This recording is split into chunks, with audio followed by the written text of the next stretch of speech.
heart of every man craves a great adventure, but life doesn't usually feel that way. Jesus speaks of narrow gates and wide roads, but the masculine journey is filled with many twists and turns. So how do we keep from losing heart while trying to find the good way when life feels more like a losing battle than something worth dying for? Grab your gear and come on a quest with your band of brothers who will serve as the guides in what we call the masculine journey. The masculine journey starts here now. Welcome to the masculine journey. Today we have got an interesting topic that, we all face as men as time moves on. Sometimes Satan's tactics change and the warfare changes, and we're in a new season, and all of a sudden things start happening, Sam, that I just didn't see that coming. Absolutely. I think, Robbie, when we're talking about a topic, one of the ones that's been really at the forefront for me is, what is the warfare I'm facing in this season of my life, and how is it different than the warfare in the past? How is it similar? How's the enemy attacking me? Am I defending it? There's whole lots of pieces there that can really just kind of play out, but it's all something we face as life changes. Yeah, it's so amazing how God always seems to have me on these lesson plans.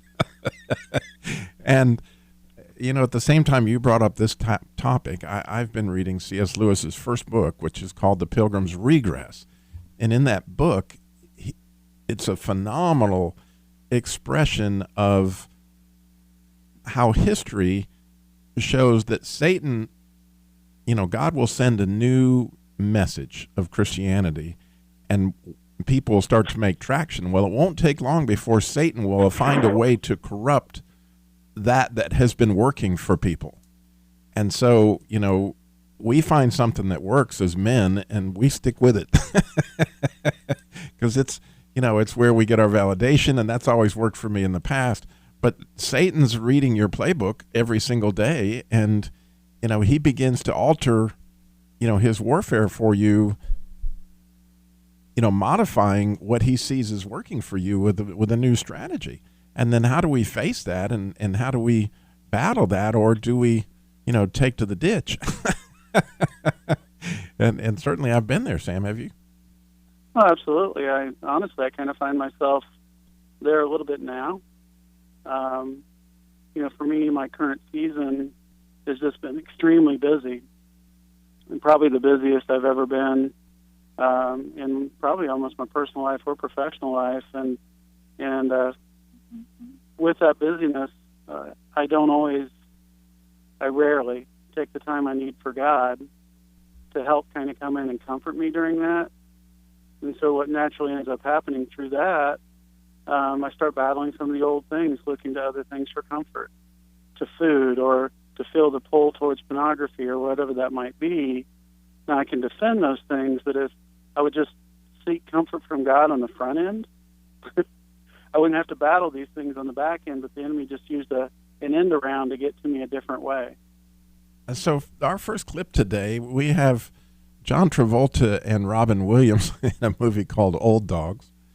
And essentially their cheese has been moved. Robin Williams has found out that he has twin children that he was not aware of. And John Travolta has his bachelor pad that's going to be invaded by this.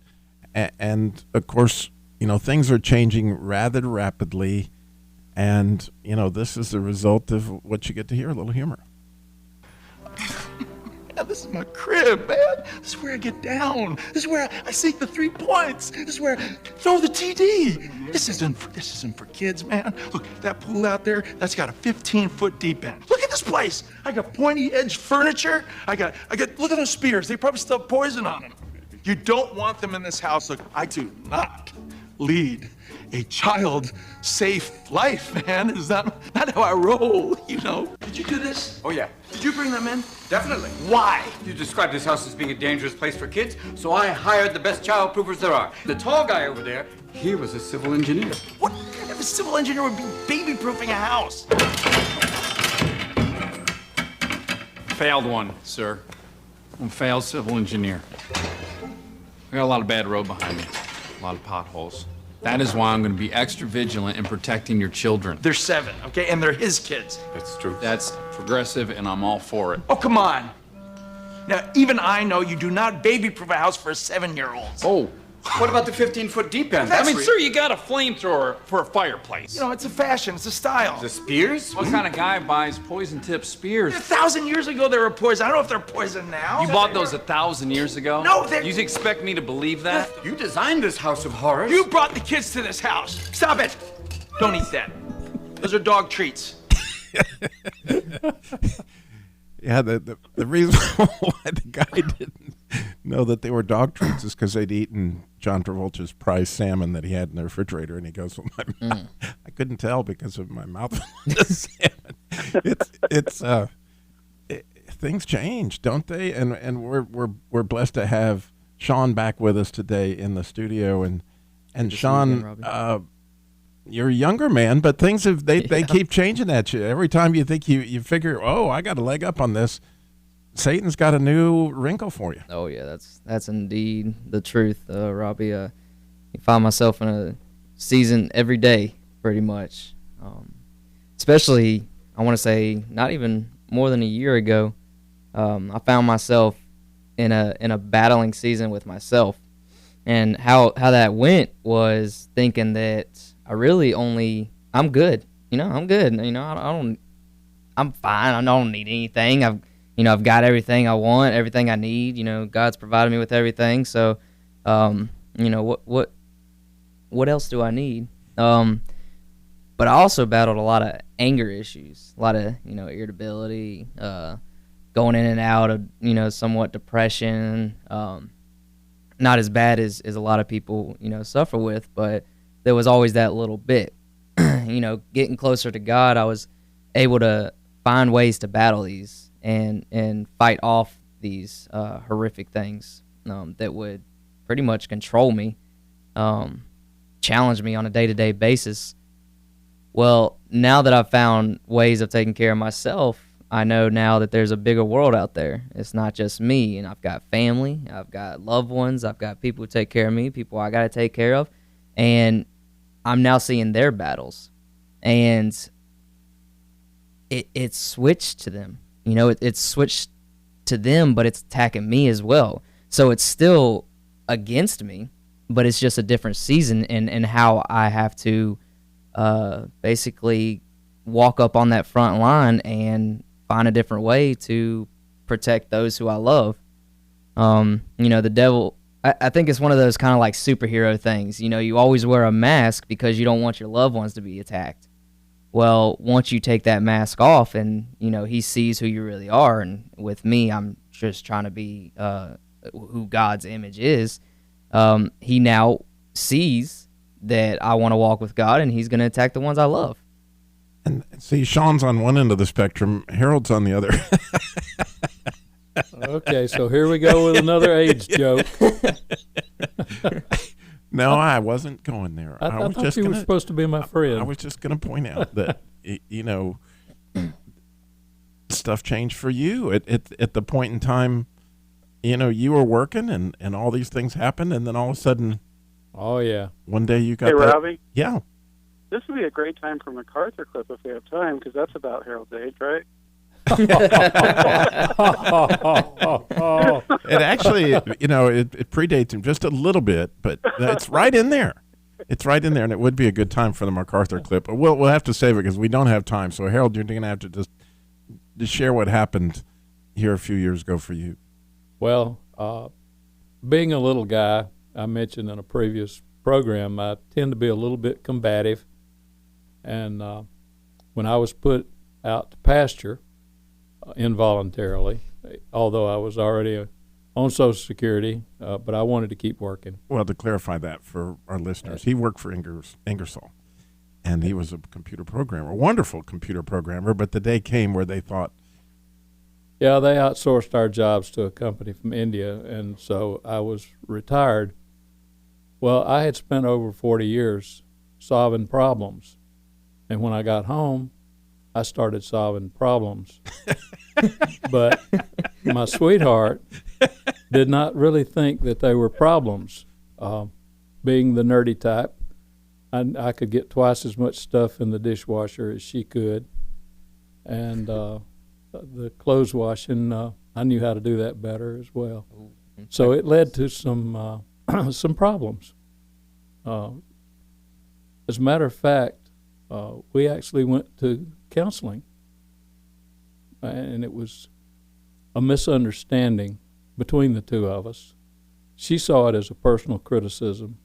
I saw it as doing my normal thing, solving a problem. But it really did create some issues for us, even though we've been married now almost 53 years. And so, Sam, it gets back to, it's almost like a divine conspiracy. It can be. I think it just depends on the way the enemy wants to come at you. And in Harold's situation, it was we're going to take these things and jab these loved ones. The enemy wants to, but God's going to use it to round off those sharp edges and bring you closer together. And it had that way. How about you? Jim Graham is also with us. And speaking of rough edges, no, I'm just kidding. As the other Social Security recipient here, although I'm not the most ancient here, but you're close to venerable. I'm just old. I mean, we're the battle I've fought pretty much the last 5-6 years is one of Acedia, which is a fancy word for I don't care. Nothing really matters anymore. Let me just coast down these last few or several or even many years. But the battle feels like it's behind me, and it's not. But my battle right now is that internal one with, and I sort of identify with Solomon, though not nearly as wise. It's everything is vanity. So we can see that in whatever stage in life you're in, the Satan's been reading our playbook, and he's got something new coming your way. And, part of that engagement naturally leads us to our faith as a point of where we go. Is God help me? So... After the break, he will help you. He's going to help us. We're going to be able to hear John MacArthur finally, who's older than all of us, and a little bit from a newer movie. And most of all, hopefully God will lead us out into where we can take this new battlefront and where we can, not just win the battle for us, but win the battle for Christ. So, boot camp coming up November 9th through the 11th. Go to Masculine Journey Radio. Hi, this is Sam with Masculine Journey. I'm here with my son Eli. We're going to talk about ways that you can help support the ministry. One way, you can go to smile.amazon.com. There's information on our website there on how to do that. Then you can go to facebook.com where you can click the donate button, or you can go to masculinejourneyradio.org. Once again, look for the donate button. Or if you want to mail something in, mail it to P.O. Box 550, Kernersville, North Carolina, 27285. Sam, this November's boot camp could literally change a lot of men's life. I talked to a lot of men. They say they don't know what their place is in the grand scheme of things. They don't know how to behave as Christian men.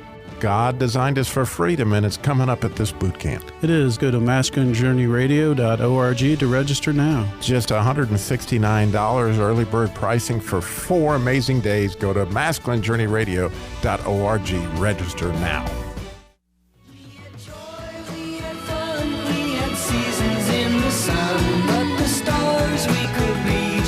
Starfish on the beach. We had joy, we had fun, we had seasons in the sun. Yes, we had to play that oldie. That was one of those songs. I didn't understand it when it came out. Did you, Jim? When it came out? Nah, I just liked the music. You just like. But I was around for that one. Yeah, and I know Harold was too. Sam, were you there for that song? Yeah, I remember it vaguely. Do you remember? I still don't understand it. But yeah, okay. There you go. Well, as promised, we in John MacArthur's case, Is it Douglas MacArthur John or John MacArthur. MacArthur? Yeah. He's old too. He's fought a new battle too. This is Douglas MacArthur, a different old guy. But yeah, he had a a change in, the way he did war in World War II. And then all of a sudden he found himself in Korea, and it sounded like essentially this. I requested permission to bomb the Chinese airfields in Manchuria. The request was denied. I requested permission for hot pursuit of enemy aircraft into their privileged sanctuary above the Yalu. That request was denied. I requested permission to bomb the Yalu bridges to keep the Chinese out of Korea.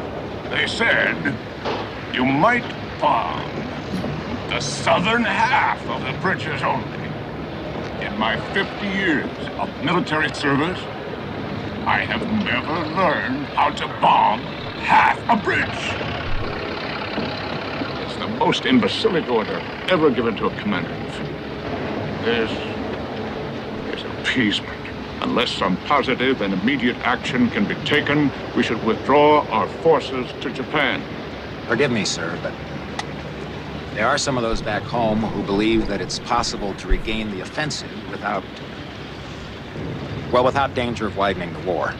Without widening the war. Well, for the first time in military history, a commander has been denied the use of his military power to safeguard the lives of his soldiers and the safety of his army. It leaves me with a sense of inexpressible shock. Sam, as I have listened to that clip a few times since we recorded it, there's an interesting answer inside that clip that the one general that was speaking to him there said, we can regain a new offensive. But MacArthur couldn't really get there because he was so taken out of his comfort zone. He was so much in shock that he couldn't even perceive that there was a way to do this. Exactly. And Robbie, you talked before the show about how that really played out scripturally. How David showed us that. How that you need to fight that battle and go to God for those answers instead of relying on what worked last time. If you want to share that a little bit now. Yeah, it's a wonderful story I believe it's in 2 Samuel where, Peter. I've got all my names. It's David. And he is up against, the Philistines, as he often is. And they are attacking him. I forget the name of the city. And, he goes to God like you would. And God says, well, just go up to him and I'm going to be with you and it's going to work out. And he just goes, confronts them and takes them out. Well, it isn't, within a year, he's in exactly the same battle condition. And most men like me, well, I know what I do. The last time God said, just go up and I'm going to be with you. So he just, that's what most people would do. But God had a little something different. David went back to God before he faced him the second time. And this time he told David to go over and hide in the balsams. And when you hear him coming through the balsams, then you're going to know that's when to attack. And again, he won the battle, but it was a completely different strategy on the second go-round. And therein lies the situation, is that the Philistines had seen what happened the first time, and so they too had changed their strategy. And so I'm sitting there thinking, when we were playing, what was it called? Pinball? Airsoft. Airsoft. We were playing airsoft, and my strategy was we were supposed to lock shields, and I didn't know that Jim had this strategy of sending them out 3 at a time. I thought that it was very important to have teams, and it didn't work out that well for us, but if you don't have somebody watching your back, you're vulnerable. And we have that in life just as much as in warfare, because it is warfare. And we are going to get different tactics. I was not expecting Robbie's tactics of attacking me with shields instead of having a gun. But we have to adapt to that, and the only way to adapt is what David did. You go to God every single time, because it may look the same, but it's not. Every situation we encounter every day is going to be different than the one we had yesterday. Yeah, and Harold, you are I know a great student of history. And if you're going to go on the offensive, which is what, obviously, if we're going to take on this battle, it's not going to be necessarily a defensive position, but you're going to go on the offensive. You're going to attack. Historically speaking, that doesn't go well. The army that goes on the attack often finds to be the one that has the more casualties, right? Yeah, depending on the defensive positions that an enemy has set up. But one of the things that struck me in the clip is it talked about not widening the war. And that relates back to something I thought of yesterday or whenever I thought about being here. Pogo, a really great comic strip from many years ago. Pogo was a little possum in the Okefenokee Swamp. And his observation was that we have met the enemy and he is us. And I think that in my own case, quite often, I'm my own worst enemy because I'm constantly made aware that what I am is not what I want to be. The conflict that goes on between knowing what I ought to be and looking and knowing what I am creates conflict, internal conflict. And internal conflict then can become, if we don't learn how to control it, external conflict, like the fight between my wife and I about how to load the dishwasher, for example. But warfare is something that, to me, is unavoidable. We're in this world, and Satan's there, and there's always going to be a warfare going on. Well, Sean, you clearly were in the military, and I'm curious on your insight on the offensive strategy of battle.